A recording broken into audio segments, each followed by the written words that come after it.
Flat ಇದ್ದಾರೆ. Flat ಮನೆಗೆ 10 ಗಂಟೆ ರಾತ್ರಿ ಬಂದಿದ್ದಾರೆ. 10 ಗಂಟೆ ರಾತ್ರಿ? ರಾತ್ರಿ ನಾನು ಒಬ್ಬಳೇ ಇರೋದು, 2 ಮಕ್ಕಳು ನಾನು ಮಾತ್ರ ಇರೋದು. ಮೇಲೆ ಬಂದು ಬೊಬ್ಬೆ ಹಾಕಿ ನಾ ಬಾಯಿ ಇಟ್ಟಿದ್ದೆ.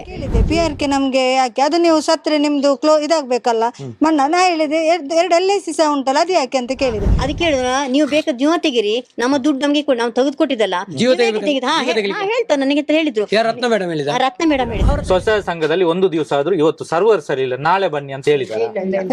ಮತ್ತೆ ಹಬ್ಬದ ಬೀಗ ಇಟ್ಟು ಹೋದೆ. ಬೀಗ ಹೊಡೆದಿ ನೋಡಿ ಅಂತ ಹೇಳಿದ್ರೆ ನಾ ಕೇಸ್ ಕಟ್ತೀನಿ, ಹೊಡೆದಿ ನೋಡಿ ಅಂತ ಹೇಳಿ ಮನೆ ಬೀಗ ಹೊಡಿತೀನಿ ಅಂತ ಹೇಳಿದ್ರೆ ಹೇಳಿದಾರೆ. ನೀವು ಒಳಗಿದ್ದೀರಿ, ನಿಮ್ಮ ಹಣದ ವ್ಯಾಲ್ಯೂ ಉಂಟು, ನೀವ್ ಹೇಳ್ತೀರಿ ನಾವು ತಿಂತೇವೆ ಅಂತ.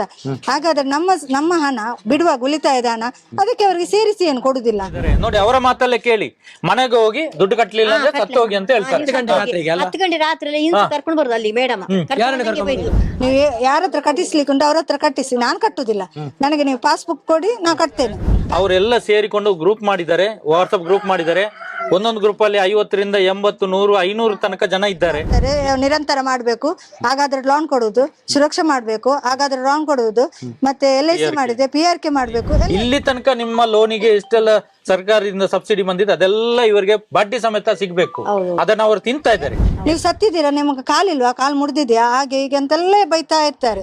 ಕಾನೂನಿಗೆ ವಿರುದ್ಧವಾಗಿ ಬಡ್ಡಿ ದಂಧೆ ಮಾಡ್ತಾ ಇದ್ದೀರಾ. ನಾವು ಕೇಳ್ಬೇಕಲ್ಲ, ನಾವು ಪ್ರಶ್ನೆ ಮಾಡ್ಬೇಕಲ್ಲ. ಇಷ್ಟು ದಿವಸ ನಾವು ಪ್ರಶ್ನೆ ಮಾಡಿಲ್ಲ. ಇಲ್ಲಿ ತನಕ ಆಗಿದ್ದು ಒಂದು ಲೆಕ್ಕ, ಇನ್ನು ಮುಂದೆ ಆಗುವಂತದ್ದು ನಮ್ಮ ಲೆಕ್ಕ. ಸಂಚಾರಿ ಸ್ಟುಡಿಯೋದ ಎಲ್ಲ ವೀಕ್ಷಕರಿಗೆ ಸ್ವಾಗತ. ಇವತ್ತು ನಾವು ಮಂಗಳೂರು ಬಂದರ್ಗೆ ಬಂದಿದ್ದೇವೆ. ಇಲ್ಲಿ ಕೂಡ ಧರ್ಮಸ್ಥಳ ಸ್ವಸಹಾಯ ಸಂಘದಿಂದ ತುಂಬ ಟಾರ್ಚರ್ಗಳು ಕೊಡ್ತಾ ಇದ್ದಾರೆ. ಈಗಾಗಲೇ ನಮ್ಮ ವಿಡಿಯೋಗಳನ್ನು ನೋಡಿ ಅವರವರೇ ಲೆಕ್ಕ ಹಾಕಿ ಹೆಚ್ಚುವರಿ ಬಡ್ಡಿ ಕಟ್ಟಿದ್ದಕ್ಕೆ ಈಗ 1-1.5 ತಿಂಗಳಿಂದ ಇಲ್ಲಿ ಒಂದು 50 ಜನ ಸ್ವಸಹಾಯ ಸಂಘದಲ್ಲಿ ದುಡ್ಡು ಕಟ್ಟುವುದನ್ನು ನಿಲ್ಲಿಸಿದ್ದಾರೆ. ಅವ್ರಿಗೆ ಏನೇನು ಸಮಸ್ಯೆ ಆಗಿದೆ ಅವರ ಹತ್ರ ನಾವು ಕೇಳಲ್ಲ. ನೀವು ಸ್ವಸಹಾಯ ಸಂಘದಲ್ಲಿ ಇದ್ದೀರಾ? ಇದ್ದೀವಿ ಸರ್. ನಾವು ಏಕೆಂದ್ರೆ ಉಂಟಲ್ಲ, ಅವರು ಈಗ ನಾವು ಕಟ್ಟುವಾಗ ಅವರು ಬಡ್ಡಿ ಇದು ಮಾಡ್ತಾ ಇದ್ದಾರೆ. ಅವ್ರು ಹೇಳ್ತಾ ಇದ್ರೆ ನೀವು ಕಟ್ಟಿ ಅಂತ ಹೇಳಿ, ನೀವು ಕಟ್ಟಿದ ಮೇಲೆ ನೀವು ಸಾಲ ಕೊಡ್ತೇವೆ ಅಂತ ಹೇಳಿ ಅವರಿಗೆ ಏನು ಇದು ಕೊಡ್ತಾ ಇಲ್ಲ. ಅವ್ರು ಬಂದು ನಮಗೆ ಉಪದ್ರ ಕೊಡ್ತಾ ಇದ್ದಾರೆ. ನೀವು ಹಾಗೆ ಮಾಡಿ ಹೀಗೆ ಮಾಡಿ ನೀವು ಕಟ್ಟಿ ನಾವು ಕೊಡ್ತೇವೆ ಅಂತ ಹೇಳಿ. ಅವರು ಈಗ ಮುನ್ನೂ ಸಹ ಬಂದು ಹೋಗಿದ್ದಾರೆ. ಪುನಃ ಹಾಗೇನೆ ಹೇಳ್ತಾ ಇದ್ದಾರೆ, ನಿಮ್ಮನ್ನ ಕೇಸ್ ಮಾಡ್ತೇನೆ, ಆ ತರ ಇದು ಮಾಡ್ತೇನೆ ಅಂತ ಹೇಳಿ. ಇದು ನಿಮ್ಮ ಮನೆ ನಾವು ಬಾಡಿಗೆದಲ್ಲಿ ಬಾಡಿಗೆ ಮನೆಯಲ್ಲಿ. ಬಾಡಿಗೆ ಮನೆಯಲ್ಲಿ. ನೀವೇನ್ ಕೆಲಸ ಮಾಡುದು? ನಾವು ಗುಜ್ಜರಿ ಕೆಲಸ ಮಾಡುದು. ಸಿಕ್ಕಿದ್ರೆ ಸಿಕ್ಕಿತ್ತು, ಇಲ್ಲಾದ್ರೆ ಇಲ್ಲ, ಆ ತರ. ಈಗ ಎಷ್ಟು ಲೋನ್ ಮಾಡಿದಿರ ಸ್ವಸಹಾಯ ಸಂಘದಲ್ಲಿ? ನಾವೊಂದು 1 ಲಕ್ಷ ಚಿಲ್ಲರೆ. ಈಗ ನೀವು ಇರೋದ ಸಂಘದಲ್ಲಿ ಅಲ್ಲ, ನಿಮ್ಮ ಮಿಸಸ್ ಇದ್ದಾರೆ? ಅಲ್ಲ, ಮಿಸ್ಸಸ್. ನಿಮ್ಮ ಮಿಸಸ್ ಇದ್ದಾರೆ. 1 ಲಕ್ಷ ಚಿಲ್ಲರೆ ಬಾಕಿ ಇರುವುದು. ಹೌದಾ? 2 ಲಕ್ಷದಲ್ಲಿ ಇದು ಒಂದು 4 ವರ್ಷ ಆಯ್ತು. 4 ವರ್ಷ ಆಯ್ತು. ಈಗ ನೀವು ಲೆಕ್ಕಾಚಾರ ಮಾಡಿದ್ದೀರಾ? ಅವರು ಈಗ ಹೇಳ್ತಾ ಇದ್ದಾರೆ, ನೀವು ಇದು ಕಟ್ಟಿ ಮತ್ತೆ ನೋಡುವ, ನಾವು ಈ ತರ ಮಾಡ್ತೇವೆ ಅಂತ ಹೇಳಿ. ಗೊತ್ತಾಯ್ತಾ? ಕುದ್ರೋಳಿಂದ ಅಲ್ಮದಿನ ಸಂಘದ್ದು. ನೀವು ಕುದ್ರೋಳಿಂದ? ಕುದ್ರೋಳಿಂದ ಅದು ಉಂಟಲ್ಲ, ನಾವು ನಮ್ಮದ್ರಲ್ಲಿ 10 ಮಂದಿ ಇದ್ದೇವೆ. ನಾವೀಗ 6 ಮಂದಿ ಕಟ್ಟುದಿಲ್ಲ, 4 ಮಂದಿ ಕಟ್ತಾ, ಒಬ್ಬರದ್ದು ಆಯ್ತು, ಕ್ಲೋಸ್ ಆಗಿದೆ. 3 ಮಂದಿ ಕಟ್ತಾ ಇದ್ದಾರೆ. ಈಗ ನಾವು 3 ವಾರ ಆಯ್ತು ನಿಲ್ಲಿಸಿ. 3 ವಾರ ಆಯ್ತು. ಎಷ್ಟು ಲೋನ್ ಉಂಟು ನಿಮ್ದು? ನಮ್ದು 4 ಲಕ್ಷ ತೆಗ್ದಿದ್ದೇನೆ. ನನ್ನ ಲೆಕ್ಕದಲ್ಲಿ, ಅವರು ಲೆಕ್ಕದಲ್ಲಿ 3,67,000 ಹಾಕಿದ್ದಾರೆ. ನನ್ನ ಲೆಕ್ಕದಲ್ಲಿ 60 ಇದಾಗಿದೆ, ಕ್ಲೋಸ್ ಆಗಿದೆ. ಅದರಲ್ಲಿ ಎಷ್ಟು 30,000 ಅವರ ಲೆಕ್ಕದಲ್ಲಿ 37 ಕ್ಲೋಸ್ ಆಗಿದೆ ಅಂತ ಆಗಿದೆ. 60 ನನ್ನ ಲೆಕ್ಕದಲ್ಲಿ 60 ಆಗಿದೆ, ನಾನ್ ಲೆಕ್ಕ ಮಾಡಿದ್ದು. ಅದೇ ನಾನು ಅವರ ಹತ್ರ ಎಲ್ಲ ಕೇಳುವಾಗ, ನೀವು ಈಗ 4 ಲಕ್ಷ ಲೋನ್ ತಗೊಂಡಿದ್ದೀರಿ. ನೀವು ಎಷ್ಟು ವರ್ಷ ಆಯ್ತು ಈ ಸಂಘಕ್ಕೆ ಸೇರಿ? 15 ವರ್ಷ ಆಯ್ತು. 15 ವರ್ಷ ಆಗಿದ್ದಕ್ಕೆ ನಿಮಗೆ 4 ಲಕ್ಷ ಕೊಟ್ಟಿದ್ದಾರೆ. ನೀವು ಅಷ್ಟು ವರ್ಷದಿಂದ ಬಡ್ಡಿಗೆ ಹೆಚ್ಚುವರಿ ಕಟ್ಟಿದ್ದೀರಾ. ಈಗ ಕೂಡ ನೀವು 30,000 ಹೆಚ್ಚುವರಿ ಕಟ್ಟಿದ್ದೀರಿ ಅಂತ ನೀವು ಹೇಳ್ತಾರೆ. ಅವರು ಅಲ್ಲಿ ಕೇಳಿದ್ರೆ ಅವರು ಬಡ್ಡಿಗೆ ಹೋಗ್ತದೆ ಅಂತ ಹೇಳ್ತಾರೆ. ನಮ್ಮನ್ನ ಕೇಳಿದೆ, PRK ನಮ್ಗೆ ಯಾಕೆ, ಅದು ನೀವು ಸತ್ರೆ ನಿಮ್ದು ಇದಾಗ್ಬೇಕಲ್ಲ ಮಣ್ಣ. ನಾ ಹೇಳಿದೆ 2 LIC ಸಹ ಉಂಟಲ್ಲ ಅದು ಯಾಕೆ ಅಂತ ಕೇಳಿದೆ. ಅದಕ್ಕೆ ನೀವು ಹಣ ತೆಗೆಯುವಾಗ ಅದು ಸಹ ಬೇಕಲ್ಲ ನಮ್ಗೆ, ನಿಮ್ಮ ಹಣಕ್ಕೆ ಏನು ಇದುಂಟಂತ ಕೇಳಿದ್ರು. ಅದಕ್ಕೆ ಅವರಿಗೆ ನಿಮ್ಗೆ ಬ್ಯಾಂಕ್ ಅಲ್ಲಿ ಹಾಗೆ ಕೊಡ್ತಾರೆ ಅಂತ ಕೇಳಿದ್ರು. ನಾ ಹೇಳಿದೆ, ಬ್ಯಾಂಕಿಗೆ ಇಷ್ಟೆಲ್ಲ ಇಡ್ತೇವೆ ನಾವು, ಬ್ಯಾಂಕಿಗೆ ನಮ್ಗೆ ಎಷ್ಟು ಇದುಂಟು ಅಷ್ಟೇ ಕೊಡುದಲ್ಲ. ಅವ್ರ ಹತ್ರ ನಾ ಮಾತಾಡಿದೆ. ಅದಕ್ಕೆ ಅವರು ಹೇಳುದು, ಈಗ ನಾವು ಬ್ಯಾಂಕಿಂದ ಕೊಟ್ಟದಲ್ಲ ನಿಮ್ಗೆ, ಧರ್ಮಸ್ಥಳದಿಂದ ನಾವು ಕೊಟ್ಟದ, ಬ್ಯಾಂಕ್ ಅವರು ಕೊಟ್ಟದಲ್ಲ. ನಾ ಹೇಳಿ, ಬ್ಯಾಂಕ್ ಅವರು ಕೊಟ್ಟದಲ್ಲ, ಬ್ಯಾಂಕಿಗೆ ಏನೋ ಹಾಕ್ತೇವೆ, ನಿಮ್ಮದಲ್ಲ, ನನ್ಗೆ ಸಿಕ್ಕಿದ್ ಬ್ಯಾಂಕಿಂದ, ನಿಮ್ಮ ಕೈಯಲ್ಲಿ ನೀವು ಕೊಡ್ಲಿಲ್ಲ. ಅದಕ್ಕೆ ನಮ್ಮನ್ನೆಲ್ಲ ಅವ್ರ ಹತ್ರ ಮಾತಾಡಿದೆ. 5 ಮಂದಿ ಬಂದಿದ್ರು, ಮಾತಾಡಿದೆ ಅಲ್ಲಿ ಆಫೀಸಲ್ಲಿ. ಅವ್ರ ಹತ್ರ ಹೇಳಿದಕ್ಕೆ ಅವರು ಹೇಳಿದ್ದು, ನನಗೆ ಸಹ ಬೊಬ್ಬೆ ಹಾಕಿತ್ತು. ನಾ ಹೇಳಿದ್ದೆ, ನೀವು ಬೊಬ್ಬೆ ಹಾಕಿ ಮಾತಾಡ್ಬೇಡಿ, ನಾನು ಎಷ್ಟು ಸಮಾಧಾನದಲ್ಲಿ ಹಾಗೆ ಮಾತಾಡಿ ಅಂತ ಹೇಳಿದೆ ಅವ್ರ ಹತ್ರ. ಅದಕ್ಕೆ ಅವ್ರು ಹೇಳಿದ್ದು, ನೀನೆಲ್ಲ ಕಡೆ ಇದು ಮಾಡುದು ಹಾಗೆ ಹೀಗೆ ಅಂತ ಹೇಳಿದ್ರು. ನಾಳೆ ಯಾರದ್ದು, ನನ್ನದು ನಾನು ನಿಲ್ಲಿಸಿದ್ದು. ಯಾರದ್ ನಿಲ್ಲಿಸಿದ, ನೀವು ನಮ್ಗೆ ಪಾಸ್ಬುಕ್ ಏನ್ ಕೊಡಿ, ನಾನು ಕಟ್ತೇನೆ. ಮತ್ತೆ ಅದು ಎಂತ ಎಲ್ಲ ಎಷ್ಟುಂಟು ಅದರದ ಹಣ, ನಮ್ದು ಇದು LIC ಅದರೆಲ್ಲ ಉಂಟಲ್ಲ, ಅದೆಲ್ಲ ನೀವು ಕ್ಲಿಯರ್ ಮಾಡಿ ಮತ್ತೆ ನಾವು ನಿಮ್ಗೆ ಹಣ ಕಟ್ತೇವೆ ಅಂತ. ಅದಾಗುದಿಲ್ಲ. ನೀವು ಯಾಕೆ ನಿಮ್ಗೆ ಒಬ್ಬರಿಗಾಗಿ ನಾವು ಇದು ಮಾಡ್ಬೇಕಾ ಬ್ಯಾಂಕ್ ಇದು? ಒಬ್ಬರಿಗೆ ಎಲ್ಲರಿಗೆ ಸಹ ಮಾಡಿ. ಅದಕ್ಕೆ ಹೇಳಿದ 10 ಮಂದಿದು ಗ್ರೂಪ್ ಇದು ಮಾಡಿದೇವಲ್ಲ ಎಲ್ಲ ಇದು ಬ್ಯಾಂಕ್ ಇದು. ನಾ ಹೇಳಿದೆ ಉಳಿತಾಯದ ಹಣ ನಮ್ದು ಎಷ್ಟುಂಟು ಕೇಳಿದೆ, ಅವ್ರ ಹತ್ರ ಕೇಳಿದೆ. 1,30,000 ಚಿಲ್ಲರ್ ಉಂಟು ಅಂತ ಹೇಳಿದೆ. ಅದಕ್ಕೆ ಬಡ್ಡಿಯಲ್ಲಿ ಎಷ್ಟು ಕೊಡ್ತೀರಾ ಅಂತ ಕೇಳಿದೆ. ಅದಕ್ಕೆ ಅವರು ಹೇಳಿದ್ದು ಕೊಡ್ತಾ ಇದ್ದೇವಲ್ಲ. ನಾ ಎಷ್ಟು ವರ್ಷ ಆಯ್ತು ಕೇಳಿದೆ. ಅದು ನಾ ಹೇಳಿದೆ 4 ವರ್ಷ ಆಯ್ತು. ನಾ ಹೇಳಿದೆ ಅವ್ರ ಹತ್ರ 4 ವರ್ಷ ಆಯ್ತು ನಮ್ಗೆ ನಿಮ್ಮ ಅದರದ ಹಣ ಇಲ್ಲ, ಅದು ಇನ್ನೆಲ್ಲ ಕೊಡ್ಲಿಕ್ಕೆ ಉಂಟು ಅಂತ ಹೇಳಿದ್ರು. ಮತ್ತೆ ಹೇಳಿದ್ರು. ಅದಕ್ಕೆ ನಾ ಕೇಳಿದೆ ಅವರ ಹತ್ರ, ಈಗ ನಮ್ಮ ಸಂಘದಲ್ಲಿ ಬಿಡ್ತಾರೆ, ನಿಮ್ಮ ಹಣದ ವ್ಯಾಲ್ಯೂ ಉಂಟು, ನೀವ್ ಹೇಳ್ತೀರಿ ನಾವು ತಿಂತೇವೆ ಅಂತ. ಹಾಗಾದ್ರೆ ನಮ್ಮ ಹಣ ಬಿಡುವಾಗ ಉಳಿತಾಯದ ಹಣ ಅದಕ್ಕೆ ಅವರಿಗೆ ಸೇರಿಸಿ ಏನು ಕೊಡುದಿಲ್ಲ, ನೀವು ಕೊಡ್ಬೇಕಲ್ಲ ಅವರಿಗೆ. ಅದೇ ಹೇಗೆ ಕೊಡುದು? ಅದು 10 ಮಂದಿದು ಗ್ರೂಪ್ ಅಲ್ಲ ಅಂತ ಹೇಳಿದ್ರು. 10 ಮಂದಿದು ಗ್ರೂಪ್ ಅಲ್ಲ, ಅದೇ ಹೇಗೆ ಕೊಡುದು? ನಾ ಹೇಳಿದೆ ನೀವು ಬಿಡುವಾಗ ಬಿಡ್ಲಿಕ್ಕೆ ಬಿಡುದಿಲ್ಲ, ಯಾರನ್ನು ಸೇರಿಸಿ ಯಾರನ್ನ ಸೇರಿಸ್ಬೇಕು, 10 ಮಂದಿ ಇರ್ಬೇಕಂತ ಹೇಳ್ತಾರೆ. 10 ಮಂದಿ ಇರ್ಬೇಕು, ಇಲ್ಲದಿದ್ರೆ ನಮ್ಗೆ ಲೋನ್ ಸಿಗುದಿಲ್ಲ, ಕಷ್ಟ ಆಗ್ತದೆ ಅಂತ. ಅದಕ್ಕೆ ನಾವು ಜಮಾ ಮಾಡ್ತೇವೆ ಇನ್ನೊಬ್ಬರನ್ನು. ಆಗ ಅವರಿಗೆ ಪಾಪ ಅವರಿಗೆ ಸಿಗುದು ಅದೇ ಅವರ ಕಟ್ಟಿದ ಹಣವೇ ಕೊಡುದು. ಅವ್ರದ್ದು ಇಷ್ಟು ವರ್ಷ ಕಟ್ಟಿದ ಹಣ ಅವ್ರು ಕೊಡ್ಬೇಕಲ್ಲ, ಅದು ಕೊಡುದಿಲ್ಲ ಉಳಿತಾಯ ಜಾಸ್ತಿ ಹಾಕಿ. ನಾನು ಅದಕ್ಕೆ ಕೇಳಿದೆ, ನಿಮ್ಮ ಹಣದು ನಿಮ್ಗೆ ಬೇಸರ ಆಗ್ತದೆ ತಿಂತಾರೆ ಅಂತ ಹೇಳ್ತಾರೆ. ಈಗ ನಾವು ದುಡ್ದು ಹೇಗೆಲ್ಲ ನಾವು ಕಟ್ಟುದು ನಮ್ಗೆ ಗೊತ್ತು, ಅದು ನೀವು ತಿನ್ಬಹುದಾ? ನಾ ಮತ್ತೆ ಮೊನ್ನೆ ಅವರ ಹತ್ರ ನಮ್ಮ ಮೇಡಮ್ ಹತ್ರ ಹೇಳಿದೆ. ಆಗ ಸರಿ ಇತ್ತು ನಮ್ದು ಸಂಘ. ನಾನು ಅವರ ಹತ್ರ ಕೇಳಿದೆ, ನನಗೆ ಈಗ ವಿಷಯ ಸಿಕ್ಕಿದ್ದು 2% ಬ್ಯಾಂಕ್ ಅವರ ಆಫೀಸ್ ಅವರು ತೆಗೆಯುದು, ಮೇಡಮ್ ಅವರು, ಮತ್ತೆ ಅವ್ರ ಧರ್ಮಸ್ಥಳದವರು ತೆಗೆಯುದು ಅಂತ. ಅದಕ್ಕೆ ಅವರು ಹೇಳಿದ್ರು, ಅಲ್ಲ ಅದುಂಟಲ್ಲ ಹೇಗೆ ಅಂದ್ರೆ 2% ಅವರಿಗೆ ಆದ್ರೆ 2% ನಮ್ಗೆ ಸಂಬಳ ಎಲ್ಲ ಕೊಡುವುದು ಬೇಡವಾ ಅಂತ ಹೇಳಿದ್ರು. ನನಗೆ ಕೋಪ. ನಾನಂತ ಅವರ ಹತ್ರ ಕೇಳಿದೆ, ಅಲ್ಲ ಮೇಡಮ್ ಅದು ಯಾಕೆ ಹಾಗೆ? ಹಾಗಾದ್ರೆ ನಾವು ಹೋಟೆಲ್ಗೆ ಇದೆಲ್ಲ ಮಾಡ್ತೇವಲ್ಲ. ಅದಕ್ಕೆ ಅವ್ರು ಹೇಳಿದ್ರು, ಈಗ ನೀವು ಒಂದು ಸಾಮಾನು ತಕೊಂಡು ಬಂದ್ರೆ ಹೋಲ್ಸೇಲ್ ಇಂದ, ಅದಕ್ಕೆ ಡಬಲ್ ಚಾರ್ಜ್ ಹಾಕಿ ನೀವು ಕೊಡುದಲ್ಲ, ನೀವು ಅದೇ ರೇಟಿಗೆ ಕೊಡ್ತೀರಾ ಹಾಗೆ ಕೇಳಿದ್ರು. ನಾನು ಅದ್ರ ಲೆಕ್ಕ ಬೇರೆ, ಇದು ಲೆಕ್ಕ ಬೇರೆ. ನಿಮ್ಗೆ ಸಂಬಳ ಅವರು ಕೊಡ್ತಾರಲ್ಲ, ನಮ್ಮದ್ರಲ್ಲಿ ತೆಗಿಲಿಕ್ಕೆ ಉಂಟ ಅವರು, ನಮ್ಮ ಹಣ ಜಾಸ್ತಿಯಾಗಿ ಅವರು ತೆಗಿಲಿಕ್ಕೆ ಉಂಟ. ನಾನು ಹಾಗೆಲ್ಲ ಅವ್ರ ಹತ್ರ ತುಂಬಾ ಇದು ಮಾಡಿ ಮಾತಾಡಿದ್ದೇನೆ. ಮೊನ್ನೆ ಅವರು ವಾಪಸ್ ಫೋನ್ ಮಾಡಿ ಸುರಕ್ಷಾದ ವಿಷಯದ ಕೇಳಿದೆ. ನಿಮ್ಮ ಸುರಕ್ಷಾದು ನಮ್ಗೆ ಯಾವ್ದು ಹೆಲ್ಪ್ ಆಗ್ಲಿಲ್ಲ, ನೀವು 1 ವರ್ಷಕ್ಕೆ ಮಾಡ್ತೀರಿ ಸುರಕ್ಷಾ, ಅದು ನಮ್ಗೆ ಆಗದಿದ್ರೆ ನೀವು ವಾಪಸ್ ಕೊಡ್ಬೇಕಲ್ಲ, ಅದನ್ನಿಟ್ಟು ನೀವು ಪುನಃ ವಾಪಸ್ ಸುರಕ್ಷಾ ಮಾಡುದು ಯಾಕೆ? ನಾ ಹೇಳಿದೆ, ನಮ್ದು ಮೇಡಮ್ ನಮ್ಗೆ ತುಂಬಾ ಇದ್ ಮಾಡ್ತಾರೆ, ನಿರಂತರ ಮಾಡ್ಬೇಕು, ಹಾಗಾದ್ರೆ ಲೋನ್ ಕೊಡುದು, ಸುರಕ್ಷಾ ಮಾಡ್ಬೇಕು, ಹಾಗಾದ್ರೆ ಲೋನ್ ಕೊಡುವುದು, ಮತ್ತೆ LIC ಮಾಡಿದೆ, PRK ಮಾಡ್ಬೇಕು, ಎಲ್ಲ PRK. ನಾ ಹೇಳಿದೆ ಇರ್ಲಿ, PRK ನಮ್ದು ಸತ್ರೆ ನೀವು ಮಣ್ಣಾಗ್ಬೇಕಂತ ಹೇಳ್ತೀರಾ, ನಮ್ದು LIC ಎಲ್ಲ ಇಟ್ಟು ನೀವು ಅದೆಲ್ಲ ಬೇಕಂತ ಡಾಕ್ಯುಮೆಂಟ್ ಬೇಕಂತ ಇರ್ತೀರಲ್ಲ, ನಾವು ಅದಕ್ಕೆ ಸಹ 500 ಕಟ್ಬೇಕು, ಇದಕ್ಕೆ ಸಹ ಹಣ ಕಟ್ಬೇಕು, ನಿರಂತರ ಪುಸ್ತಕದ ಸಹ ಕಟ್ಬೇಕು, ಉಳಿತಾಯ ಕಟ್ಬೇಕು. ಉಳಿತಾಯ ನಿಮ್ಗೆ ಸಿಗುದು? ಸಿಕ್ಕಿದೆ ಕೇಳಿದೆ. ಸಿಕ್ಕಿದೆ, ನಮ್ಗೆ ಸಿಗ್ಲಿಲ್ಲಲ್ಲ. ಅದಕ್ಕೆ ಅವ್ರು ಇಲ್ಲ ನಿಮ್ಗೆ ಸಿಗ್ತದೇನು, ಈಗ ಆಗ್ತಾ ಉಂಟು ಅದರದೆಲ್ಲ ವ್ಯವಸ್ಥೆ ಆಗ್ತಾ ಉಂಟು ಅಂತ ಹೇಳಿದ್ರು. ನಾನು ಅದಕ್ಕೆ ಮುನ್ನೆ ತುಂಬಾ ಅವ್ರ ಹತ್ರ ಮಾತಾಡಿ ಇದ್ ಮಾಡಿದ್ರೆ, ಈಗ ನಮ್ಗೆ ಕರೆದಿದ್ರು ಅಲ್ಲಿ ಮೀಟಿಂಗ್ ಉಂಟಂತ ಹೇಳಿ, ನಾವ್ ಯಾರು ಹೋಗ್ಲಿಲ್ಲ. ನೋಡಿ, 15 ವರ್ಷದಿಂದ ನೀವು ಕಟ್ಟಿದ ಬಡ್ಡಿಯೇ ಜಾಸ್ತಿ ಆಗಿದೆ. ಅದು ಅವ್ರಿಗೆ ಈಗ 4 ವರ್ಷದಿಂದ ಮುಂಚೆ BC ಟ್ರಸ್ಟ್ ಆಗುವ ಮುಂಚೆ ಹೆಚ್ಚುವರಿ 5% ಹೆಚ್ಚುವರಿ ಬಡ್ಡಿ ತಗೊಳ್ತಾ ಇದ್ರು. ಅದೆಲ್ಲ ರಿಟರ್ನ್ ಕೊಡ್ಬೇಕಲ್ಲ ನಿಮ್ಗೆ, ಕಾನೂನು ಪ್ರಕಾರವಾಗಿ ಅವ್ರು ಕೊಡ್ಬೇಕು. ಈಗ ನಿಮ್ಮಿಂದ 1 ರೂಪಾಯಿ ಅವ್ರು ಬಿಡುದಿಲ್ಲ, ನೀವು ಕೂಡ ಬಿಡಬಾರ್ದು. ಅವರು ಮಾತ್ರ ಯಾಕೆ ತಗೊಳ್ಬೇಕು? ನೀವು ಕೂಡ, ನಿಮ್ಗೆ ಕೂಡ ಅದು ಸಿಗ್ಬೇಕು. ಈಗ ಹೆಚ್ಚುವರಿ ಬಡ್ಡಿ ಏನ್ ತಗೊಂಡಿದ್ದಾರೆ ಅದು ಸಿಗ್ಬೇಕು ನಿಮಗೆ. PRK, ಸುರಕ್ಷಾ, ನಿರಂತರ ಏನು ಸುಮ್ನೆ ಅದು ಲಾಕ್ಡೌನ್ ಅಲ್ಲಿ ಆಗಿವೆ, ನಮ್ಗೆಲ್ಲ ತುಂಬಾ ಕಷ್ಟದಲ್ಲಿ ಎಲ್ಲ ಇದ್ದೇವೆ, ಕಟ್ಲಿಕ್ಕೆ ಆಗ್ಲಿಲ್ಲ. ಹಾಗೆ ಉಂಟಲ್ಲ, ನಮ್ಮ ಹತ್ರ ಲಾಕ್ಡೌನ್ ಟೈಮ್ ಅಲ್ಲಿ ಇವ್ರ ತಾಯಿಗೆ ಉಂಟಲ್ಲ, ಅವ್ರ ತಾಯಿಗೆ ಹಣ ಕಟ್ಲಿಕ್ಕೆ ಆಗ್ಲಿಲ್ಲ. 9,000 ಈ ವಾರದಲ್ಲಿ ಕಟ್ಬೇಕು. ನಾಳೆ ನಮ್ದು ಹಣ ಕಟ್ಲಿಕ್ಕೆ ನಾಳೆ ಕಟ್ಟಿ ಆಗ್ಬೇಕು. ಲಾಕ್ಡೌನ್ ಮುಗ್ತಲ್ಲ, ನೀವು ಕಟ್ಲಿಬೇಕು ಅಂತ ನಿಂತು ಅವ್ರ ಪಾಪ ನಮ್ಮ ಮನೆಯಲ್ಲಿ ಕುತ್ಕೊಂಡು ಅಳ್ತಾ ಇದ್ರು. ನಾನು ಅದಕ್ಕೆ ಯಾಕೆ ಮೇಡಮ್ ಅವ್ರ ಹತ್ರ ಇಲ್ಲಲ್ಲ ಅಂತ. ಅದಕ್ಕೆ ನನಗೆ ಸಹ ಅವ್ರಿಗೆ ತುಂಬಾ ಜಗಳ ಆಯ್ತು. ಅದಕ್ಕೆ ಅವರು ಕಟ್ಲೇಬೇಕು ಅಂತ ಒತ್ತಾಯ ಮಾಡಿ ಕಟ್ಟಿಸ್ತಾ ಇರೋದು ಅವ್ರಿಗೆ. ನಾವೆಲ್ಲ ಒಟ್ಟಿಗೆ ಹಾಕಿ ಅದು ಹಣ ಲಾಕ್ಡೌನ್ ಇದ್ದು ಹಣ ಕಟ್ಟಿ 32,000 ಕಟ್ಟಿದ್ದೇವೆ. ಎಲ್ಲ ಬಾಕಿ ಇದ್ದದೆಲ್ಲ ಲೆಕ್ಕ ಮಾಡಿ ಇದು ಮಾಡಿ ಎಲ್ಲ ಅವರಿಗೆ ಹಾಗೆಲ್ಲ ಮಾಡಿದೆ. ಎಷ್ಟು ಎಂತೆಲ್ಲ ಬೈಯುದು, ಹಣ ಸ್ವಲ್ಪ ಹೊತ್ತು ಲೇಟ್ ಆದ್ರೆ ನೀವು ಸತ್ತಿದ್ದೀರಾ, ನಿಮ್ಗೆ ಕಾಲಿಲ್ವಾ, ಕಾಲು ಮುರಿದಿದ್ಯಾ, ಹಾಗೆ ಹೀಗೆ ಅಂತೆಲ್ಲ ಬೈತಾ ಇರ್ತಾರೆ. ಅದು ಹಣ ಬಾಕಿದ್ರೆ ಅದು ಸಹ 1 ರೂಪಾಯಿ ಬಾಕಿದ್ರೆ ನಮ್ಗೆ ಬರ್ತದೆ ಅದು. ಅದಕ್ಕೆ ಅವ್ರು ಹೇಳ್ತಾರೆ, ನೋಡಿ ನಮ್ಮ ಸೈಡ್ ಇಂದ ಇದು ಕಂತು ಬಾಕಿ ಬಂದಿದೆ, ಹೀಗೆ ಹಾಕ್ಬೇಕು, ನನ್ನ ಮರ್ಯಾದೆ ಹೋಗ್ತದೆ, ಆಗ ಹೋಗ್ತದೆ, ನನಗೆ ಆಫೀಸಲ್ಲಿ ಬೊಬ್ಬೆ ಹಾಕ್ತಾರೆ, ನೀವು ಹೇಗಾದ್ರೂ ಮಾಡಿ ಹಾಕಿ, ಇಲ್ಲದ್ರೆ ಪುಸ್ತಕ ತೆಗಿಬೇಡ ಅಂತ ಆಫೀಸಿನವ್ರಿಗೆ. ನಾನಲ್ಲಿ ಹೋಗಿ ಸರಿ ಬೈತೇನೆ. ನಾ ಹೇಳಿದೆ, ನಮ್ಮ ಹತ್ರ ಇದ್ರಲ್ಲ ಕಟ್ಟುದು, ಇಲ್ಲದಿದ್ರೆ ನಾವು ಹೇಗೆ ಕಟ್ಟುದು? ಈಗ ಎಷ್ಟು ಈಗ ಎಷ್ಟುಂಟು ಅದೇ ತೆಗೀರಿ ಅಂತ, ಇಲ್ಲ ಆಗುದಿಲ್ಲ ಅಂತ, ಬೇಕಾದ್ರೆ ತೆಗೀರಿ ಇಲ್ಲದ್ರೆ ಇರ್ಲಿ ಅಂತ ನಾ ಕೂತ್ಕೊಳ್ತೇನೆ. ಹಾಗೆ ನಾನು ಹೋಗಿ ತುಂಬಾ ಇದು ಮಾಡಿ ಆಗಿದೆ ಅವ್ರ ಹತ್ರ. ಅದಕ್ಕೆ ಈಗ ನಾವು ಹೋಗುವಾಗ ಹೇಳ್ತಾರೆ ಅವ್ರು ಬಂದಿದ್ದಾರೆ ಅಂತ, ಮೇಡಮ್ಗೆ ಫೋನ್ ಮಾಡ್ತಾರೆ, ಹೇಳ್ತಾರೆ ಸ್ವಲ್ಪ ಇದು ಮಾಡಿ ಎಲ್ಲ.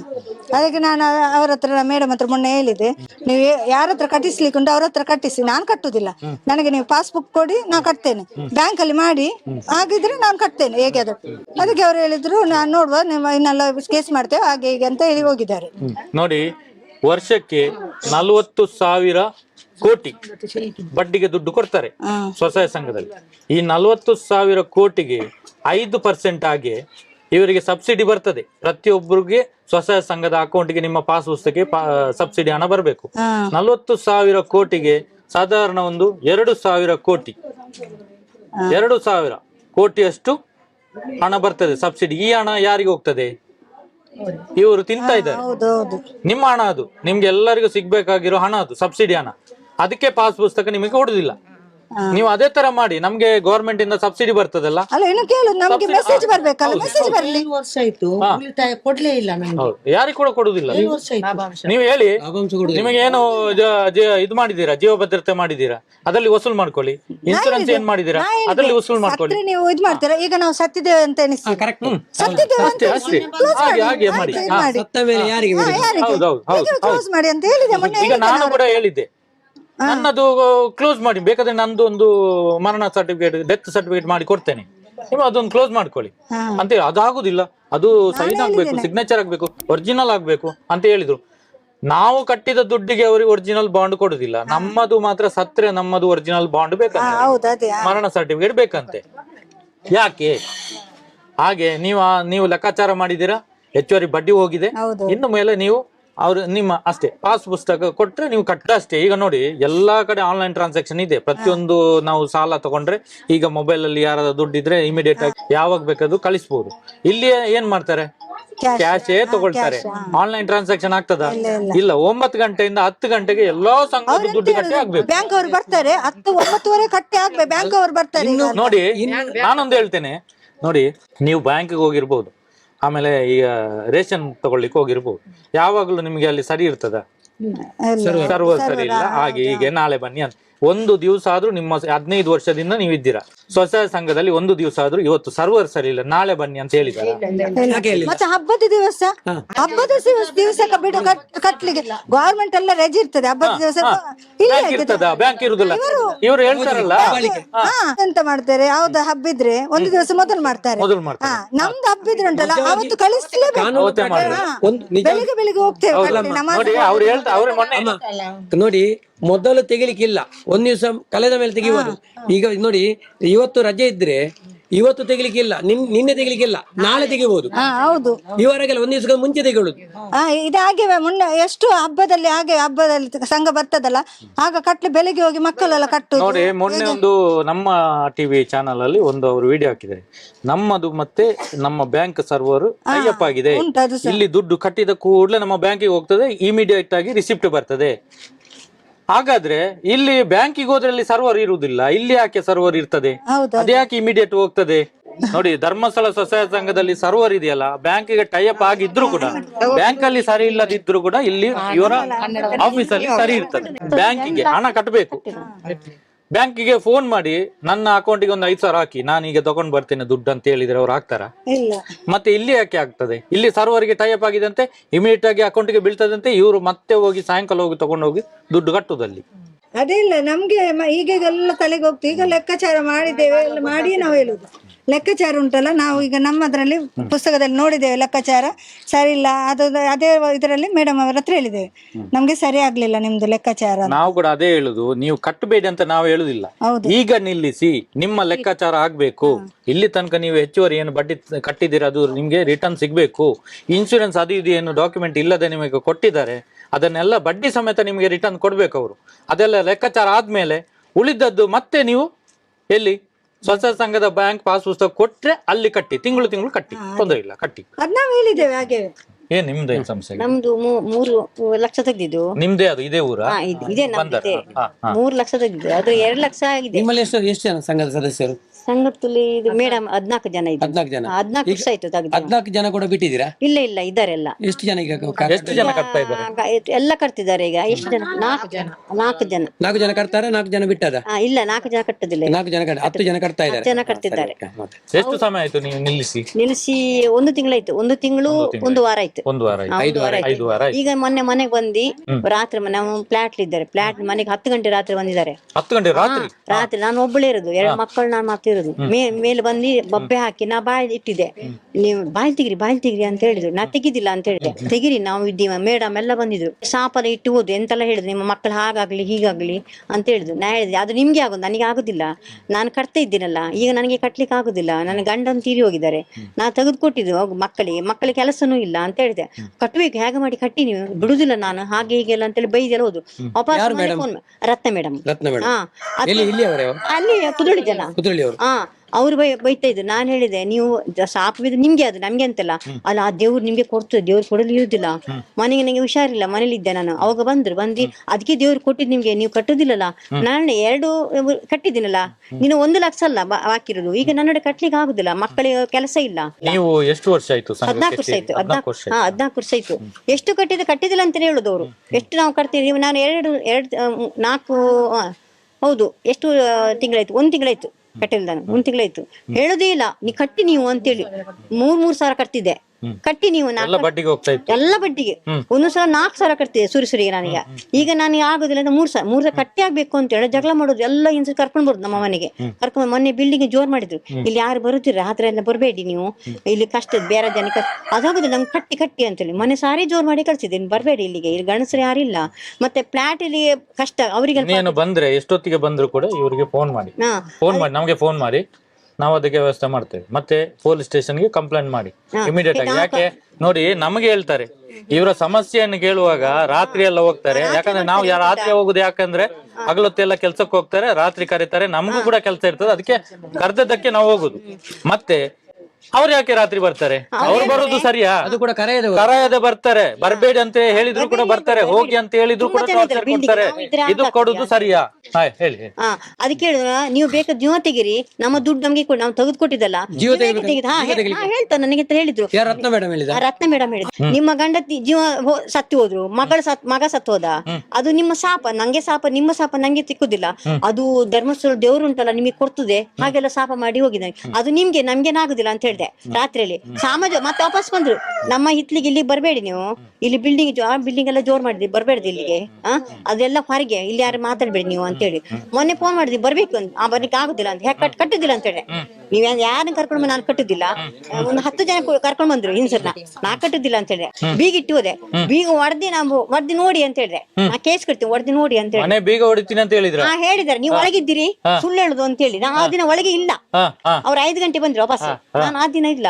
ಆ ಕಡೆ ಮನೆಯಲ್ಲ ಹೇಳ್ತಾರಂತೆ ಅವ್ರು ಒಳಗೆ. ಕಾಲ್ ಮಾಡಿ ಹೇಳಿದ್ದ? ಫೋನ್ ಮಾಡಿ. ಉಂಟಾ ನಿಮ್ಮ ಹತ್ರ? ನಮ್ಮ ಹತ್ರ ಇಲ್ಲ, ನಾನು ಹೊರಗೆ ಇದ್ದೆ. ನಾನು ಅವ್ರು ಬರ್ತಾರೆ ಅಂತ ಹೇಳಿ ನಾನು ಆ ಕಡೆ ಕಾಲ್ ರೆಕಾರ್ಡಿಂಗ್ ಅಡಿರ್ಬೇಕು. ಕಾಲ್ ರೆಕಾರ್ಡ್ ಮಾಡಿ. ರತ್ನ ಮೇಡಮ್ ಮಿನೋರ್ ಮೇಡಮ್ ಇತ್ತು. ಅವ್ರು ಹೀಗೆಲ್ಲ ಮಾಡ್ಲಿಲ್ಲ ನನ್ಗೆ. ಇವ್ರು ಬಂದ ಮೇಲೆ ಜೋರ್ ಅವರಿಗೆ ಎಂತೆಲ್ಲ ಬೈಯುದು ನಮ್ಗೆ. ಬೆಂಕಿ ಉಂಟಲ್ಲ, ಈ ದೀಪ ಲಾಸ್ಟ್ ಗೆ ಜಾಸ್ತಿ ಉರಿತದೆ, ಆರುವ ಮುಂಚೆ ಜಾಸ್ತಿ ಉರಿತದೆ. ಹಾಗೆ ಎಂತ ಅವಳೆ ರತ್ನ ಮೇಡಮ್ ಹೇಳ್ತಾರೆ, ನೀವು ಜೀವ ತೆಗೀರಿ, ಜೀವ ತೆಗ್ದಿ ಉಂಟಲ್ಲ, ನಮ್ಮ ದುಡ್ಡು ಕೊಟ್ಟೆ ಆದ್ಮೇಲೆ ಜೀವ ತೆಗೀರಿ. ನೀವು ಕೆಲಸ ಇಲ್ಲ ಅಂತ ತೆಗ್ದಿದ್ರ ದುಡ್ಡು ಕಟ್ಟಿ ಅಂತ ಕಟ್ಟಿ. ಇಷ್ಟು ನೋಡಿ ಅವ್ರು ಯಾಕೆ ಹಾಗೆ ಹೇಳ್ತಾರೆ ಅಂದ್ರೆ, ನೀವು ಕಟ್ತಾ ಇದ್ರೆ ಅವರಿಗೆ ದುಡ್ಡು ಬರ್ತಾ ಇದೆ. ನೀವು ಕಟ್ಟದೆ ನೀವು ಜೀವ ತಗೊಂಡ್ರೆ ಅವರು ನಿಮ್ಮ ಡೆತ್ ಸರ್ಟಿಫಿಕೇಟ್ ಇಟ್ಕೊಂಡು 5 ಲಕ್ಷ ಕ್ಲೈಮ್ ಮಾಡ್ತಾರೆ. ಅವರು ಲಾಭ ಅಲ್ಲ ಅವ್ರಿಗೆ. ಅದಕ್ಕೆ ಅವ್ರು ಹೇಳುದು, ನೀವು ಕಟ್ತಾ ಇದ್ರೆ ಅವರಿಗೆ ಕಟ್ಟದೆ ನೀವು ಕೂತ್ರೆ ನಿಮ್ಗೆ ಲಾಸ್, ಅವ್ರಿಗೆ ಲಾಸ್. ನೀವು ಕಟ್ತಾ ಇದ್ರೆ ಅವ್ರಿಗೆ ಲಾಭ. ನೀವು ಕಟ್ಟದೆ ನೀವು ಸತ್ತೋದ್ರೆ ಅವ್ರಿಗೆ 5 ಲಕ್ಷ ನಿಮ್ಮ ಒಂದು ಮರಣ ಸರ್ಟಿಫಿಕೇಟ್ ಇಟ್ಕೊಂಡು ಅವರು ಕ್ಲೈಮ್ ಮಾಡ್ತಾರೆ. ಹಾಗಾಗಿ ಅವ್ರು ಹೇಳುದು ಸತ್ತೋಗಿ ಅಂತ. ಈಗಾಗಲೇ 6,500 ಜನ ಇದೇ ತರ ಹೇಳಿ ಸತ್ತೋಗಿದ್ದಾರೆ. ಎಲ್ಲಾ ಕಡೆ ನೋಡಿ, ಎಲ್ಲಾ ಕಡೆ ಮಾತು ಒಂದೇ. ಈಗ ನಾವು ಹೇಳಿಕೊಟ್ಟಲ್ಲ, ನಾವು ಹೇಳಿಕೊಟ್ಟ ನೀವು ಹೇಳುದು ಅಲ್ಲಲ್ಲ. ಈಗ ನಾವು ನಿಮ್ಮನ್ನು ಕರೆದಿದ್ದಲ್ಲ, ನೀವು ನಮ್ಮನ್ನು ಕರೆದಿದ್ದ. ನೋಡಿ ಎಷ್ಟು ಸಮಯದಿಂದ ಇವ್ರು ಕರೀತಾ ಇದ್ದಾರೆ, ನಮ್ಗೆ ಬರ್ಲಿಕ್ಕೆ ಆಗ್ಲಿಲ್ಲ, ಇವತ್ತು ಬಂದಿಲ್ಲ. ನೋಡಿ ನಮಗೆ ಹೇಳ್ತಾರೆ ಇವರು ಅಪಪ್ರಚಾರ ಮಾಡ್ತಾ ಇದ್ದಾರೆ. ನೋಡಿ ಅವರ ಮಾತಲ್ಲೇ ಕೇಳಿ, ಮನೆಗೆ ಹೋಗಿ ದುಡ್ಡು ಕಟ್ಟಲಿಲ್ಲ ಅಂದ್ರೆ ಸತ್ತು ಹೋಗಿ ಅಂತ ಹೇಳ್ತಾರೆ. 10 ಗಂಟೆ ರಾತ್ರಿ ಹಿಂಸೆ ಕರ್ಕೊಂಡು ಬರೋದು ಅಲ್ಲಿ ಮೇಡಮ್. ಅದೇ ಮೇಡಮ್ ಎಲ್ಲ ಹಿಂಸೆ ಇದ್ದಾರಲ್ಲ, ಕಟ್ಟ ಇದ್ದಾರಲ್ಲ, ಅವ್ರನ್ನ ಕರ್ಕೊಂಡು ಬರೋದು. ಅವ್ರು ಯಾಕೆ ನಿಮ್ಗೆ ಕಾನೂನು ಪ್ರಕಾರವಾಗಿ ಉಸುಲು ಮಾಡ್ಲಿಕ್ಕೆ ಆಗುದಿಲ್ಲ? ನೀವು ಕಾನೂನಲ್ಲಿ ಹೋಗಿ, ಕಾನೂನು ಯಾಕೆ ಇರುದು?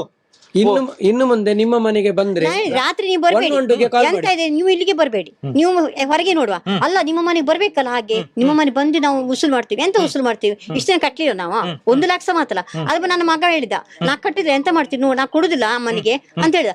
ನೋಡ್ತೀನಿ ನಿನ್ಗೆ ಎಂತ ಬೇಕು ಮಾಡ್ತೀನಿ ನಂಗೆ ಗೊತ್ತು ಅಂತ ಹೇಳಿದಾರೆ ಮೇಡಮ್. ನಾ ಹೇಳಿದೆ ಮಾಡ್ಲಿ, ನಮ್ಮ ಮನೆಗೆ ಯಾರು ಬರುದು ಬೇಡ, ಹಿಂಸರಾಗ್ಲಿ ಮೇಡಮ್ ಯಾರು ಬರುದು ಬೇಡ ಅಂತ. ಈಗ 2-3 ವಾರ ಆಯ್ತು ಬರುದಿಲ್ಲ. ಫೋನ್ ಮಾಡಿ ಹೇಳುದು, ಫೋನ್ ಕಟ್ಟಿ ಮಾಡಿ ಇಡ್ತೀನಿ, ಮಾತಾಡದೇ ಇಲ್ಲ. ಫೋನ್ ಮಾಡಿದ್ರೆ ರೆಕಾರ್ಡ್ ಮಾಡಿ ಅವ್ರು ಏನ್ ಮಾತಾಡ್ತಾರೆ ಎಲ್ಲ ಕೇಳಿ. ನಿಮ್ಮ ಮೊಬೈಲ್ ಚಿಕ್ಕ ಮೊಬೈಲ್ ಇರುದಲ್ಲ, ಚಿಕ್ಕ ದೊಡ್ಡದುಂಟು.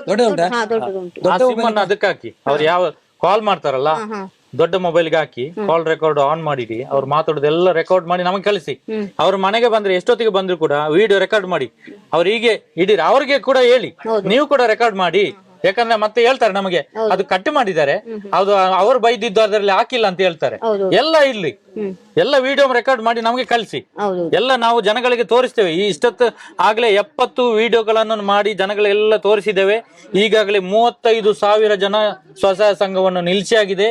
ಈಗಾಗಲೇ 500 ಕೋಟಿ ರೂಪಾಯಿ ಸಾಲ ಬಂದಾಗಿದೆ. ಈಗಾಗಲೇ ಇಡೀ ರಾಜ್ಯದಲ್ಲಿ ನಮಗೆ ಗೊತ್ತಿರುವ ಹಾಗೆ ಈಗಾಗಲೇ ನಾವು 80 ಗ್ರೂಪ್ ರಚನೆ ಮಾಡಿದ್ದೇವೆ. ಅಲ್ಲಲ್ಲಿ ಎಲ್ಲೆಲ್ಲಿ ಸ್ವಸಹಾಯ ಸಂಘವನ್ನು ನಿಲ್ಲಿಸಿದ್ದಾರೆ ಅವರೆಲ್ಲ ಸೇರಿಕೊಂಡು ಗ್ರೂಪ್ ಮಾಡಿದ್ದಾರೆ, ವಾಟ್ಸಪ್ ಗ್ರೂಪ್ ಮಾಡಿದ್ದಾರೆ. ಒಂದೊಂದು ಗ್ರೂಪ್ ಅಲ್ಲಿ 50ರಿಂದ 80, 100, 500 ತನಕ ಜನ ಇದ್ದಾರೆ. ಇಷ್ಟಿಷ್ಟು ಜನ ನಿಲ್ಸಿದ್ದಾರೆ, ಎಲ್ಲ ನಮ್ಮ ಕಾಂಟ್ಯಾಕ್ಟ್ ಅಲ್ಲಿ ಇದ್ದಾರೆ. ಇವರು ಹೇಳ್ತಾರೆ, ಈಗ ನೀವು ಇಲ್ಲಿ ಮಾತಾಡ್ತಿರಲ್ಲ, ಇನ್ನೊಂದು 2 ವಾರ ಆಗಿ ಹೇಳ್ತಾರೆ ಅವ್ರು ಮೊನ್ನೆ ಮಾತ್ರ ನಿಲ್ಸಿದ್ದು ಅಂತ ಹೇಳಿದ್ದು, ಈಗ ಕಟ್ತಾ ಇದ್ದಾರೆ ಅವ್ರು ಅಂತ ಹೇಳ್ತಾರೆ. ನಮ್ಮಲ್ಲಿದೆ ಎಲ್ಲ ದಾಖಲೆ ನಮ್ಮಲ್ಲಿದೆ. ಈ ಏನು ನೀತಿ ಸಂಹಿತೆ, ಈಗ ಚುನಾವಣಾ ನೀತಿ ಸಂಹಿತೆ ಮುಗಿದ ಕೂಡಲೇ ನಾವೊಂದು ದೊಡ್ಡ ಸಭೆ ಮಾಡ್ತೇವೆ, ನೀವೆಲ್ಲ ಬರ್ಬೇಕು, ಸಭೆಯಲ್ಲಿ ಭಾಗವಹಿಸ್ಬೇಕು, ತೋರಿಸ್ಬೇಕು ಇಷ್ಟು ಜನ ಇದ್ದಾರೆ ಕಟ್ತಾ ಇದ್ದಾರೆ. ಅವತ್ತು ನಾವು ಎಲ್ಲರ ಹತ್ರ ನಾವು ಮಾತಾಡಿಸ್ಲಿಕ್ಕಿದ್ದೇವೆ. ಹಾಗೆ ಮತ್ತೇನ್ ಮಾಡಿದ್ದಾರೆ? ಈಗ ನೀವೇನ್ ತೀರ್ಮಾನ ಮಾಡಿದ್ದಾರೆ ಕೊನೆಯದಾಗಿ? ನಾನ್ ಲಾಸ್ಟ್ ಮೊನ್ನೆ ಹೇಳಿದೆ, ಒಂದು ಇನ್ಸು ಬಂತು ನಮ್ಮ ಇದ್ರ ಬಂತು. ಅವಳು ಬಂದು ಹೇಳಿದ್ ನನ್ನ ಹತ್ರ, ನೀನು ಕಟ್ಟಬೇಕು, ನನಗೆ ಲೋನ್ ತೆಗಿಲಿಕ್ಕೆ ಉಂಟು. ಇವಳು ಹೇಳಿಕೊಟ್ಟಿದ್ದಾರೆ, ಲೋನ್ ತೆಗಿಲಿಕ್ಕೆ ನಂಗೆ ಕಟ್ಲಿಕ್ಕೆ ಆಗುದಿಲ್ಲ ಅಂತ ಹೇಳಿದೆ. ನೀವು ನಾ ಕಟ್ಲಿಕ್ಕೆ ಆಗುದಿಲ್ಲ, ನೀವು ಹುಷಾರಿಲ್ಲ, ನಮ್ಮ ಮಗ ಕೊಡುದಿಲ್ಲ ದುಡ್ಡು, ನಾನು ಕಟ್ಟುದಿಲ್ಲ, ಕಟ್ಟಬೇಕು, ನೀವು ಬೇಕಾ ನೀವು ಕಟ್ಟಿ ತೆಗಿರಿ, ನಾನ್ ಕಟ್ಟಿದ್ದಿಲ್ಲ ಅಂತ ಹೇಳಿದೆ. ಅಲ್ಲ ನಾ ಕಟ್ಲಿಕ್ಕೆ, ನಾ ಈಗ ಕಟ್ತೀನಿ ತೆಗಿತೀನಿ, ಮತ್ತೆ ನೀ ಮತ್ತೇನಾಗುದಿಲ್ಲ, ಈಗ ಆಗುದಿಲ್ಲ, ನೀವು ಮೇಡಮ್ ಕರ್ಕೊಂಡು ಬರೀ ಪೊಲೀಸ್ ಕರ್ಕೊಂಡು ನನಗೆ ಆಗುದಿಲ್ಲ ಅಂತ ಹೇಳಿದೆ, ಬಿಟ್ಟೆ. ಅಲ್ಲಿ ಈಗ ಫೋನ್ ಎಂತ ಇಲ್ಲ. ಪಾಸ್ ಪುಸ್ತಕ ನಿಮಗೆ ಸಿಕ್ಕಿದ್ರೆ ಮಾತ್ರ ಅಲ್ಲಿ ಕಟ್ಟಿ, ಇದೆಲ್ಲ ತೀರ್ಮಾನ ಆದ್ಮೇಲೆ. ಅಲ್ಲಿ ತನಕ ನೀವು ಕಟ್ಟುದು ಬೇಡ ಅಂತ ಹೇಳುದು, ಆಮೇಲೆ ಕಟ್ಲೇಬೇಕು. ಅವ್ರು ಹೇಳ್ತಾರಲ್ಲ ಅದು ಅದಕ್ಕೆ ಋಣ, ಅದು ದೇವರದು. ಹಾಗಾಗಿ ನಾವು ಕೂಡ ಅಷ್ಟೇ, 1 ರೂಪಾಯಿ ನಮ್ಮಿಂದ ವಸೂಲು ಮಾಡಿದ್ರು ಕೂಡ ನಾವು ಬಿಡ್ಲಿಕ್ಕಿಲ್ಲ. ಅವ್ರು ಮಾತ್ರ ಯಾಕೆ ಬಿಡುದಿಲ್ಲ? ಮನೆಗೆ ಬಂದು ಟಾರ್ಚರ್ ಕೊಡ್ತಾರಲ್ಲ, ನಾವು ಕೂಡ ಅಷ್ಟೇ, ನಾವು ಕಟ್ಟಿಯೇ ಕಟ್ತೀವಿ. ಕಾನೂನು ಪ್ರಕಾರವಾಗಿ ಎಷ್ಟು ಉಂಟು ನೀವು ಕಟ್ಲಿಕ್ಕೆ ಉಂಟು ಅಷ್ಟನ್ನು ನೀವು ಕಟ್ಟಬೇಕು. ಮತ್ತೆ 7%ಗಿಂತ ಹೆಚ್ಚುವರಿ 5% ಏನು ನಿಮ್ಗೆ ಸರ್ಕಾರದಿಂದ ಸಬ್ಸಿಡಿ ಬಂದಿದೆ, ಇಲ್ಲಿ ತನಕ ನಿಮ್ಮ ಲೋನಿಗೆ ಎಷ್ಟೆಲ್ಲ ಸರ್ಕಾರದಿಂದ ಸಬ್ಸಿಡಿ ಬಂದಿದೆ ಅದೆಲ್ಲ ಇವರಿಗೆ ಬಡ್ಡಿ ಸಮೇತ ಸಿಗ್ಬೇಕು. ಅದನ್ನ ಅವರು ತಿಂತಾ ಇದ್ದಾರೆ. SKDRDP ಅವರು ಗ್ರಾಮಾಭಿವೃದ್ಧಿ ಯೋಜನೆ ಹೆಸರಲ್ಲಿ ಬಡವರನ್ನು ಲೂಟಿ ಮಾಡಿ ಸರ್ಕಾರದ ಸಬ್ಸಿಡಿ ಹಣವನ್ನು ದೋಚುತ್ತಾ ಇದ್ದಾರೆ. ಇದಕ್ಕೆ ಬೇಕಾದಂತ ಸಾಕ್ಷಿಗಳು, ದಾಖಲೆಗಳು ಎಲ್ಲ ನಮ್ಮ ಹತ್ರ ಇದೆ. ನಾವು ಯಾವುದೇ ರೀತಿಯ ಅಪಪ್ರಚಾರ ಮಾಡ್ತಾ ಇಲ್ಲ. ಸಿವಿಲ್ ಕೋರ್ಟ್ ಅಲ್ಲಿ ನಮ್ಮ ಬಗ್ಗೆ ಕಂಪ್ಲೇಂಟ್ ಮಾಡಿ ನಾವು ಕೋರ್ಟ್ ಅಲ್ಲಿ ಇದನ್ನು ಎದುರಿಸಲಿಕ್ಕೆ ನಾವು ತಯಾರಿಗೆ ಇದ್ದೇವೆ. ಯಾವಾಗಲೂ ಕೂಡ ನಾವು ರೆಡಿ ಇದ್ದೇವೆ. ನೀವು ಹಾಕಿ ನಾವು 8 ತಿಂಗಳಿಂದ ನಿಮಗೆ ಬಡ್ಕೊಳ್ತಾ ಇದ್ದೇವೆ. ಒಂದು ಸಿವಿಲ್ ಕಂಪ್ಲೇಂಟ್ ನಮ್ಮ ಮೇಲೆ ಹಾಕಿ ಅಂತ ಹಾಕ್ಲಿಲ್ಲ. ಯಾಕೆ ಆಗ್ತಾ ಇಲ್ಲ? ನೀವು ಅಪಪ್ರಚಾರ ಅಂತ ನಮ್ಮ ಮೇಲೆ ಸುಳ್ಳು ಕಮೆಂಟ್ ಮಾಡ್ತಿರಲ್ಲ, ನೀವು ನಮಗೆಲ್ಲ ಬೈದು ಕಮೆಂಟ್ ಮಾಡ್ತಿರಲ್ಲ, ಯಾಕೆ ನಿಮ್ಗೆ ಕಾನೂನು ಪ್ರಕಾರವಾಗಿ ಹೋಗ್ಲಿಕ್ಕೆ ಆಗುದಿಲ್ಲ? ಇಷ್ಟು ದೊಡ್ಡ ಸಂಸ್ಥೆ, ನಮ್ಮ ದೊಡ್ಡ ಸಂಸ್ಥೆ, 40 ಲಕ್ಷ ಜನ ಇದ್ದಾರೆ ನಿಮ್ಮ ಸಂಸ್ಥೆಯಲ್ಲಿ, ಕಾನೂನಿಗೆ ವಿರುದ್ಧವಾಗಿ ಬಡ್ಡಿ ದಂಧೆ ಮಾಡ್ತಾ ಇದ್ದೀರಾ? ನಾವು ಕೇಳ್ಬೇಕಲ್ಲ, ನಾವು ಪ್ರಶ್ನೆ ಮಾಡ್ಬೇಕಲ್ಲ. ಇಷ್ಟು ದಿವಸ ನಾವು ಪ್ರಶ್ನೆ ಮಾಡಿಲ್ಲ. ಇಲ್ಲಿ ತನಕ ಆಗಿದ್ದು ಒಂದು ಲೆಕ್ಕ, ಇನ್ನು ಮುಂದೆ ಆಗುವಂತದ್ದು ನಮ್ಮ ಲೆಕ್ಕ.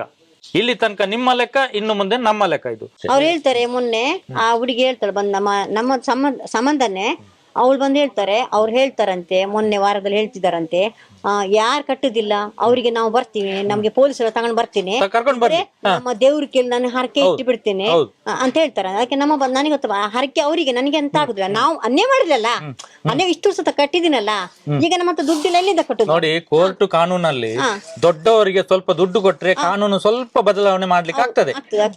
ಆದ್ರೆ ದೇವರ ಕಾನೂನಲ್ಲಿ ಬದಲಾವಣೆ ಇಲ್ಲ. ತಪ್ಪು ಮಾಡಿದ್ರೆ ಶಿಕ್ಷೆ ಹಾಗೆ ಆಗ್ತದೆ. ದೇವರದೊಂದು ಲೆಕ್ಕ ಇರ್ತದೆ, ಅದು ಹಾಗೆ ಆಗ್ತದೆ. ದೇವರು ಉಂಟು, ನಮ್ಮ ನೋಡಿ ಈಗ ಉಂಟಲ್ಲ, ಈಗ ಎಷ್ಟು 25 ವರ್ಷದಿಂದ ಧರ್ಮಸ್ಥಳ ಗ್ರಾಮಾಭಿವೃದ್ಧಿ ಯೋಜನೆಯಲ್ಲಿ ದಂಧೆ ಮಾಡ್ತಾ ಇದಾರೆ. ಈಗ ದೇವರ ಲೆಕ್ಕ ಈಗ ಸ್ಟಾರ್ಟ್ ಆಗ್ತಾ ಇದೆ. ಈಗ ಅವರದು ನಮ್ಮ ಲೆಕ್ಕ ಸ್ಟಾರ್ಟ್ ಆಗ್ತಾ ಇದೆ.